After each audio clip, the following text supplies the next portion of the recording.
Hi Avengers, இன்றைக்கி வந்து மதுரை மிளகு காளான் சுக்கா எப்படி செய்கிறதுன்னு பார்க்கலாம். இது பேச்சுலர்ஸ்க்கு ரொம்ப ஈஸியான ரெசிபி.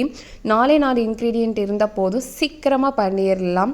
அது மட்டும் இல்லாமல் இது வந்துட்டு சப்பாத்திக்கும் ரைஸுக்கும் சூப்பர் காம்பினேஷனாக இருக்கும். ஸோ வாங்க எப்படி செய்கிறதுன்னு பார்க்கலாம். இதுக்கு வந்துட்டு ஒரு 4 ஸ்பூன் வந்துட்டு நல்லெண்ணெய் வந்து நல்லா தாராளமாக ஊற்றிக்கோங்க. அப்புறம் கொஞ்சமாக வந்துட்டு சோம்பு போட்டுக்கோங்க, கருவேப்பிலை, காஞ்ச மிளகா வந்துட்டு கிள்ளி போடுங்க. எனக்கு 3 காஞ்ச மிளகா தான் போட்டிருக்கேன், ஏன்னா என்னோடய காஞ்ச மிளகா வந்து ரொம்ப காரமாக இருக்கும்.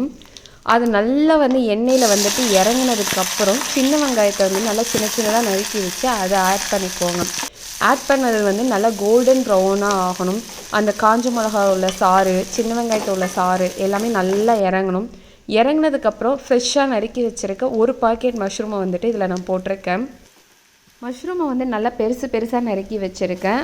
ஏன்னா பெருசாக நறுக்கி வச்சாதான் இதுக்கு வந்துட்டு சூப்பராக இருக்கும். ஏன்னா ரொம்ப சின்னதாக நறுக்கிட்டால் ரொம்ப காரமாக இருக்கிற மாதிரி இருக்கும். அதுக்கப்புறம் தேவைக்கு வந்துட்டு உப்பு வந்துட்டு போட்டுட்டு நல்லா கிளறி விட்டு அதுலேருந்து தண்ணி வர வரைக்கும் வெயிட் பண்ணுங்கள். தண்ணி வந்ததுக்கப்புறம் தான் நம்ம இடித்து வச்சுருக்க இஞ்சி பூண்டை வந்துட்டு ஆட் பண்ணிக்கணும்.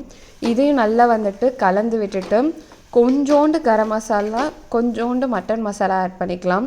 கொஞ்சமாக ஆட் பண்ணால் போதும், ரொம்ப அதிகமாக எதுவுமே ஆட் பண்ண தேவையில்லை.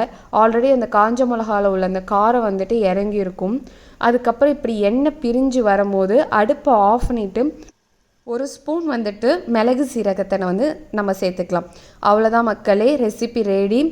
பிடிச்சிருந்தா லைக் அண்ட் சப்ஸ்கிரைப் பண்ணுங்கள். பாய்.